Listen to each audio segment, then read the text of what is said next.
Hi hello வணக்கம். நான் கணபதி. எல்லாரும் எப்படி இருக்கீங்க? எஸ்எஸ்சி ஜிடிக்கு சின்சியராக ப்ரிப்பேர் பண்ணிட்டு இருப்பீங்க. நாம் கொடுத்த கொஷின்லேருந்து நிறைய பேர் சொல்லியிருந்தாங்க 15-16 கொஷினுக்கு மேலே அட்டன் பண்ண முடியுது சார், அத்தனை கொஷின் கேட்டிருந்தாங்க. ரொம்பவே சந்தோஷமாக இருந்துச்சு. நாம் இன்னைக்கு மென்சுரேஷனில் கூம்பு தான் அதில் இருக்கக்கூடிய எஸ்எஸ்சி ஜிடியில் கேட்கப்பட்ட கணக்குகள் தான் நம்ம பார்க்க போகிறோம். வாங்க நேரடியாக கிளாஸ்க்குள்ளே போயிடலாம். ஓகே, கூம்பில் நமக்கு ஒரு சில ஃபார்முலாக்கள் தெரியணும். அந்த ஃபார்முலாக்களை பார்த்துட்டே போயிடலாம். கூம்பின் வளைபரப்பு அப்படிங்கிறதுக்கு ஃபார்முலா என்னன்னு பார்த்தீங்கன்னா πRL அப்படின்னு சொல்லுவாங்க. இங்கிலீஷில் என்னன்னு சொல்லுவாங்கன்னா கர்வ்டு சர்ஃபேஸ் ஏரியா அப்படின்னு சொல்லியிருப்பாங்க. கர்வ்டு சர்ஃபேஸ் ஏரியா சரியா, அதாவது CSA அப்படின்னு சொல்லி மென்ஷன் பண்ணியிருப்போம். அதுக்கான ஃபார்முலா πRL சரியா. அடுத்து கூம்பின் மொத்த பரப்பு அப்படின்னு சொல்லியிருக்காங்க. அதுக்கு ஃபார்முலா πR × L+R சரியா. πR L+R அப்படிங்கிற அந்த ஃபார்முலா தான். இதை இங்கிலீஷில் டோட்டல் சர்ஃபேஸ் ஏரியான்னு சொல்லுவாங்க. ஸ்மார்ட்டாக TSA டோட்டல் சர்ஃபேஸ் ஏரியா அப்படின்னு சொல்லியிருப்போம். அடுத்து கூம்பின் கன அளவு வால்யூம் கண்டுபிடிக்கிறதுக்கான ஃபார்முலா என்னன்னு பார்த்தீங்கன்னா 1/3 πr²h 1/3 πr²h ஓகேவா. கூம்பின் உயரம் கண்டுபிடிக்கிறதுக்கு சரிங்களா, கூம்பின் உயரம் அதாவது h கண்டுபிடிக்கிறதுக்கான ஃபார்முலா √L² - R² சரியா. ரைட், இந்த ஃபார்முலாவை மட்டும் மனப்பாடம் பண்ணி வச்சுக்கோங்க. இதை வச்சு தான் நம்ம இருக்கக்கூடிய எல்லா சம்மும் செய்ய போகிறோம். வாங்க கிளாஸ்க்குள்ளே போயிடலாம். ஃபர்ஸ்ட் கணக்கு பாருங்க. The curved surface area of a cone is 4455 cm² and its diameter 105 cm. What is slant height அப்படின்னு சொல்லி கேட்டிருக்காங்க. ஒரு கூம்பின் வளைபரப்பு 4455 cm², அதன் விட்டம் 105 cm எனில் சாய் உயரம் என்ன? நான் உங்களுக்கு உருளையிலே சொல்லிட்டேன் சரிங்களா. என்னைக்குமே விட்டத்தை நம்ம பயன்படுத்த போறதில்ல, ஆரத்தை தான் பயன்படுத்துவோம். ரேடியஸ் கண்டுபிடிக்கிறதுக்கு என்னன்னு பார்த்தீங்கன்னா விட்டத்தில் பாதி தான் என்னன்னு பார்த்தீங்கன்னா ரேடியஸ் சரியா. அப்போ 105ல் பாதினா என்ன அர்த்தம்? 105 2ஆல் பிரித்தோம்னா 2ஆல் வகுத்தோம்னா கிடைச்சிடும் சரியா. இதை 52.5 அப்படின்னு எழுதலாம். ஆனால் கால்குலேஷன் கஷ்டமாக இருக்கும்ல. ஸோ 105/2 அப்படின்னு எடுத்துக்கோங்க சரியா. இனிமேல் ரேடியஸ் என்னன்னா 105/2 சரி. என்ன கேட்குறாங்க? எனக்கு சாய் உயரம் கேட்குறாங்க. வளைபரப்பு கொடுத்துட்டாங்க சரியா. வளைபரப்பு கொடுத்துட்டாங்க.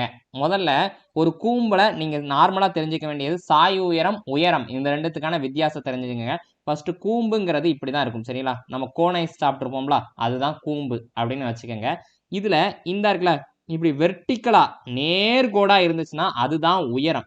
சாய் உயரம்னா இப்படி சரிவா போதா, இதுதான் சாய் உயரம். இதை எல்லுன்னு சொல்லுவாங்க. இந்த சென்டர்லேருந்து இதுக்கு தான் ரேடியஸ் சொல்லுவாங்க சரியா. ரைட்டா. இப்போ என்னன்னா நமக்கு சாய் உயரம் என்னன்னு தான் கேட்டிருக்கிறாங்க ரைட்டா. உயரம் என்னன்னு கேட்கல, சாய் உயரம் என்னன்னு தான் கேட்டிருக்கிறாங்க. ஓகே, நம்ம இதை வச்சே நம்ம கண்டுபிடிச்சிடலாம் சரியா. வளைபரப்பு தேவை இல்லாமல் கொடுத்துருக்க மாட்டாங்க. அப்போ ஏதோ ஒன்று சரியா. குருளையினுடைய கூம்பினுடைய வளைபரப்பு கண்டுபிடிக்க ஃபார்முலா πRL இதான ஃபார்முலா. இதுக்கான ஆன்சர் கொடுத்துட்டாங்க 4455ன்னு சொல்லிட்டாங்க. இதில் சப்ஸ்டியூட் பண்ணிடலாம். பை எவ்வளோன்னு பார்த்தீங்கன்னா 22/7 அப்படிங்கிறது நமக்கு தெரியும். ஆர் இப்போ தான் கண்டுபிடிச்சிருந்தோம் 105/2ன்னு தெரிஞ்சிடும். ஸோ அதை போட்டிருப்பீங்க. இன்ட்டு எல் தான் என்னன்னு பார்த்தீங்கன்னா சாய் உயரம், அது தெரியாது. இதை வச்சு நம்ம சாய் உயரம் கண்டுபிடிச்சிடலாமா? அவ்வளோதான், முடிஞ்சு போச்சு. Okay right. இப்போ எல் மட்டும் எனக்கு இங்கே இருக்குது. இங்கே வகுத்தலில் இருந்ததெல்லாம் அங்கே பெருக்கல்ல போயிடும். இங்கே பெருக்கல்ல இருந்ததெல்லாம் வகுத்தல் ஆயிரும் சரியா. அப்போ இங்கே வகுத்தலில் இருந்த 7 × 2ங்கிறது இங்கே வந்துடும் சரியா. அப்போ நீங்கள் இங்கேயே கூட அடிச்சுக்கலாம். 1 2 2 11 2 22 அடிச்சிட்டிங்க. இங்கே வகுத்தில் இருந்த 7 இங்கே வரும்போது பெருக்கல் ஆயிரும். இங்கே பேலன்ஸ் என்ன இருக்குது? 11 × 105 இங்கே வரும்போது வகுத்தலாம் மாறிடும். 11 × 105. இதை சால்வ் பண்ணிங்கன்னா உங்களுக்கு ஆன்சர் கிடச்சிடும். ஓகேவா. ஃபஸ்ட்டு 11ஆல் அடி கொடுத்துலாமா? ஓர் 11 11 4 11 44 5 வகுக்க முடியாது 0 5 11 55 405 சரியா. 4455 11ஆல் வகுத்தீங்கன்னா 405ன்னு கிடச்சிருக்கும். வேற ஓரேல் 7 15 7 105. ஓகே, இப்போ 15ஆல் அடித்தோம்னா ஓர் 15 15 2 15 30 பேலன்ஸ் 10 7 15. அப்போது சாய் உயரம் என்னன்னு பார்த்தீங்கன்னா 27 சென்டிமீட்டர் அப்படிங்கிறது தான். ஒன்றுமே இல்லை, நார்மலான ஒரு ஃபார்முலா தான். என்னன்னு பார்த்தீங்கன்னா கூம்பினுடைய வளைபரப்பு கண்டுபிடிக்கிறதுக்கு எனக்கு ஃபார்முலா தெரியும் πRL. அதுக்கான ஆன்சர் கொடுத்துட்டாங்க. ரேடியஸ் தெரியும். ரேடியஸ் நம்ம டயாமீட்டரில் பாதி தான் ரேடியஸ். 105ல் பாதிங்கும் போது 105/2ன்னு எழுதிக்கலாம் சரியா. அதுக்கப்புறம் என்னன்னா இதுலேருந்து எல் கண்டுபிடிக்கிறோம். வேற எதுவுமே இல்லை, சிம்பிளான விஷயம் தான். Okay right.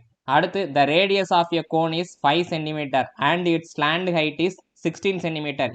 It's total surface area will be அப்படின்னு சொல்லியிருக்காங்க. கூம்பின் ஆரம் 5 சென்டிமீட்டர், அதன் சாய்வு உயரம் 16 சென்டிமீட்டர் எனில் மொத்த பரப்பை காண்க அப்படின்னு சொல்லி கேட்டிருக்காங்க. சரியா? இப்போ நார்மலா மொத்த பரப்பு கண்டுபிடிக்கிறதுக்கு ஃபார்முலா என்ன அப்படின்னு பார்த்தீங்கன்னா டிஎஸ்ஏ அப்படின்னு சொல்லுவோம். டோட்டல் சர்ஃபேஸ் ஏரியா கண்டுபிடிக்க சொல்லியிருக்கிறாங்க. அப்போ டோட்டல் சர்ஃபேஸ் ஏரியா கண்டுபிடிக்கிறதுக்கு ஃபார்முலா என்னன்னு பார்த்தீங்கன்னா pi r into l plus r அப்படிங்கிறது தான் ஃபார்முலா. இதில் சப்ஸ்டியூட் பண்ணிடலாமா? இப்போ என்னன்னு பார்த்தீங்கன்னா ஆரம் ரேடியஸ் தெரியும், சாய் உயரம் எல்லும் தெரியும். டைரெக்டாக சப்ஸ்டியூட் பண்ணால் ஆன்சர் தான். அப்போ பையனா 22/7, ரேடியஸ் வந்து 5ன்னு சொல்லிட்டாங்க. அடுத்து எல் பிளஸ் ஆர், எல் வந்து 16, ஆர் வந்து 5. 16ஐயும் 5ஐயும் கூட்டினீங்கன்னா 21. சரியா? இப்போ இதை அடி கொடுத்தீங்கன்னா ஆன்சர் கிடச்சிரும். 4 7 3 21. சரியா? அப்போ என்னன்னா 22 பெருக்கல் 5 என்ன கிடைக்கும்னு பார்த்தீங்கன்னா 110. ஓகேவா? 110 110 பெருக்கல் 3 அப்போ என்ன கிடைச்சிருக்குன்னு பார்த்தீங்கன்னா 330 சென்டிமீட்டர் ஸ்கொயர் அப்படிங்கிறது கிடைச்சிருக்கும். அப்போ டோட்டல் சர்ஃபேஸ் ஏரியா என்னன்னா 330 சென்டிமீட்டர் ஸ்கொயர் அப்படிங்கிறது தான் கரெக்டான ஆன்சர். ஓகே, அடுத்து find the volume of a cone, the radius of whose base is 21 centimetre, height is 20 centimetre. Okay, கூம்பின் அடிப்பக்கத்தின் ஆரம், சரியா? கூம்பின் அடிப்பக்கத்தின் ஆரம் 21 சென்டிமீட்டர், அதன் உயரம் 20 சென்டிமீட்டர் எனில் கன அளவு காண்க அப்படின்னு சொல்லி கேட்டிருக்காங்க. நல்லா கேட்டுங்க, சாய் உயரம் கொடுக்கல, உயரம் தான் கொடுத்துருக்காங்க. கன அளவு என்ன, அதாவது வால்யூம் என்னன்னு தான் கேட்குறாங்க. வால்யூம் கண்டுபிடிக்கிறதுக்கு ஃபார்முலா நம்ம இப்போ தான் படிச்சிருந்தோம். 1/3 pi into r square into h. சரியா? ஹச் நமக்கு டைரக்டாக கொடுத்துட்டாங்க. எல்லாமே நமக்கு டைரக்டாக இருக்குது, டைரக்டாக சப்ஸ்டியூட் பண்ண வேண்டியதான். 1/3 பை வேல்யூ என்னன்னு பார்த்தீங்கன்னா 22/7. ஆர் ஸ்கொயர்னா என்ன சார்? ஆரம் வந்து எத்தனைனா 21, ரேடியஸ் 21 கொடுத்துருக்காங்க. ஆர் ஸ்கொயர் அப்படின்னா 21 பெருக்கல் 21ன்னு அர்த்தம். சரியா? அதாவது இங்க ஆரம் 21 கொடுத்துருக்கிறதுனால 21 பெருக்கல் 21, 21 பெருக்கல் 21. ஹச் எவ்வளோன்னு பார்த்தீங்கன்னா 20 அவங்களே கொடுத்துட்டாங்க. இதை சால்வ் பண்ணீங்கன்னா ஆன்சர். ரைட்டா? 4 7 3 21. ரைட்டா? 1 3 3 இந்த 3. இப்போ டைரெக்டாக பெருக்கிற வேண்டியதான். என்னன்னு பார்த்தீங்கன்னா என்னெல்லாம் இருக்குது? 22 பெருக்கல் 21 பெருக்கல் 20. 22ஐயும் 20ஐயும் பெருக்கினீங்கனாலே 440. ஓகேவா? 440 பெருக்கல் 21 மட்டும்தான் இருக்கும். இப்போ 440ஐயும் 21ஐயும் பெருக்கினீங்கன்னா ஆன்சர் என்னன்னு சொல்லிடலாம். 440 பெருக்கல் 21ங்கும் போது 440 1ஆல் பெருக்கினீங்கன்னா 2ஆல் பெருக்கினீங்கன்னா 880. அப்போ 0 4 8 4 12 9. சரியா? 9240 சென்டிமீட்டர் கியூப் வால்யூம் கண்டுபிடிச்சிட்டோம். ஓகேவா? இது சிம்பிளான கணக்கு தான். நார்மலாக பார்த்தீங்கன்னாலும் தெரியும். வால்யூம் கண்டுபிடிக்கிறதுக்கான ஃபார்முலா தெரியும். 1/3 பை ஆர் ஸ்கொயர் ஹெச். சரியா? ஆரும் கொடுத்துட்டாங்க, ஹெச்சும் கொடுத்துட்டாங்க. டைரெக்டாக சப்ஸ்டியூட் பண்ணி போட வேண்டியதுதான். அடுத்து நேர்வட்ட கூம்பின் ஆரம் 7 சென்டிமீட்டர், அதன் வளைபரப்பு 550 சென்டிமீட்டர் ஸ்கொயர், கன அளவு என்ன அப்படின்னு சொல்லி கேட்டிருக்கிறாங்க. சரியா? இந்த கணக்கு தான் கொஞ்சம் 2 ஃபார்முலா பயன்படுத்த வேண்டியதாக இருக்கும். சரியா? 2 ஃபார்முலா.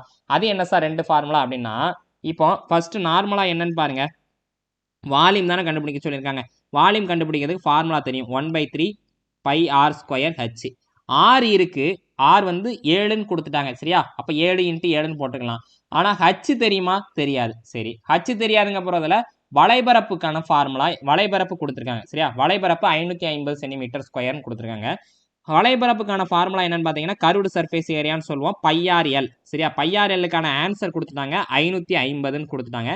இங்கேயும் ஹச் இல்லையே. சரியா? ஹச் இல்லை. அப்போ ஹச் கண்டுபிடிக்கிறதுக்கு இன்னொரு ஃபார்முலா என்ன சார் அப்படின்னு பார்த்தீங்கன்னா, ஹச் கண்டுபிடிக்கிறதுக்கு என்ன formula? h is equal to √L square minus r square. சரியா? Minus r square. எனக்கு ஆர் தெரியும், எல் கண்டுபிடிக்கணும்னா இந்த கர்வ்டு சர்ஃபேஸ் ஏரியாலேருந்து கண்டுபிடிச்சிடலாம். எல்லும் ஆரும் தெரிஞ்சதுன்னா நான் ஹைட்டு கண்டுபிடிச்சிடலாம்ல. ஹைட்டு தெரிஞ்சதுன்னா நான் வால்யூம் கண்டுபிடிச்சிடலாம். அவ்வளோதான். இந்த 3 ஃபார்முலாவை நம்ம பயன்படுத்த போகிறோம், வேற எதுவுமே இல்லை. ஃபர்ஸ்ட் என்னன்னா எனக்கு ஹச் கண்டுபிடிக்கணும்னா எல் வேணும். ஓகேவா? எல் வேணும். ஓகே, அப்போ எல் கண்டுபிடிச்சிடலாமா? அப்போ πRL போடுங்க. πRL அப்போ பை எவ்வளோன்னு பார்த்தீங்கன்னா 22/7. ஆர் வந்து எத்தனைன்னு பார்த்தீங்கன்னா 7ன்னு சொல்லிட்டாங்க. ஸோ 7. எல் வந்து தெரியாது. ஈக்குவல் டு ஆன்சர் என்னன்னு சொல்லிட்டாங்க? 550ன்னு சொல்லிட்டாங்களா? 550. 7ம் 7 அடி போயிடும். அப்போ எனக்கு எல் மட்டும்தான் கண்டுபிடிக்கணும். எல் சீக்வல் என்ன ஆயிருக்கும்? 550 வகுத்தல் 22ன்னு ஆயிருக்குமா? 22ஆல் வகுத்தீங்கன்னா 2 22 44, பேலன்ஸ் 11 5. அப்போ எல் சீக்வல் டு 25ன்னு தெரிஞ்சிருச்சு. இப்போ இதை வச்சு நான் ஹைட்டு கண்டுபிடிச்சிடலாமா? ஏன்னா எல் தெரியும், இப்போ தான் கண்டுபிடிச்சோம் 25ன்னு.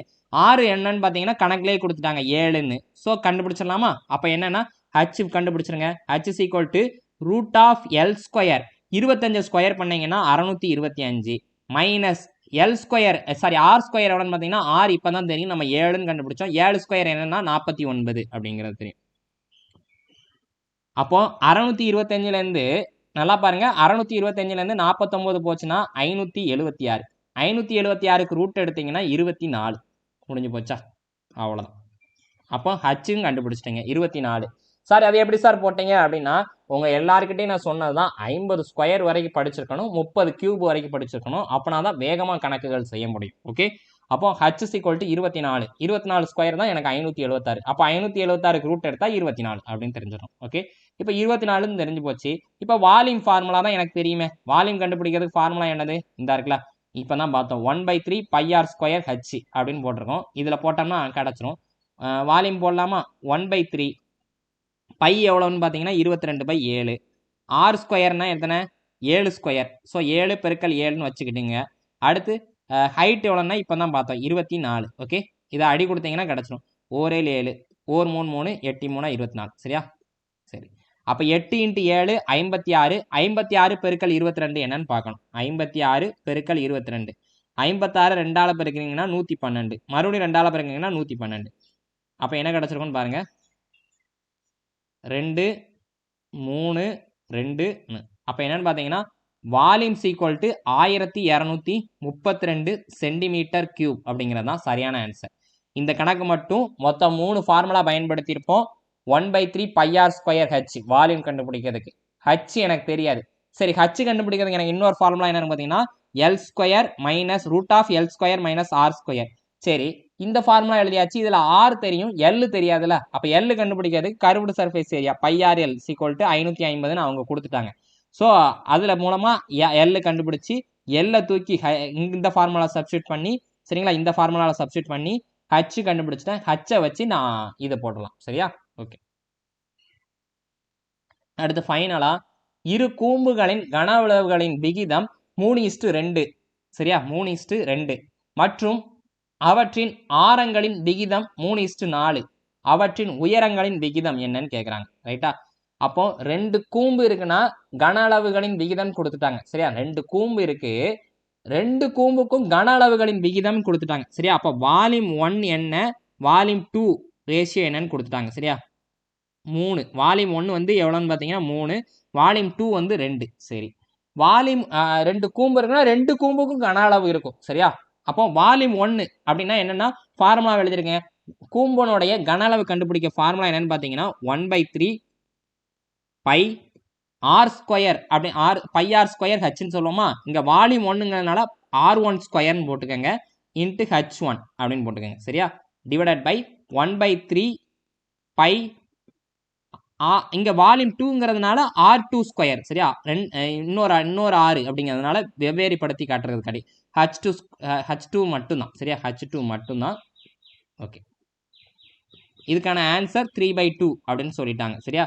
இப்போ நார்மலாக பாருங்க, பகுதியையும் இதுவும் 1/3 இதுவும் 1/3 அடிச்சிடலாம், இதுவும் பை இதுவும் பையன் அடிச்சிடலாம்.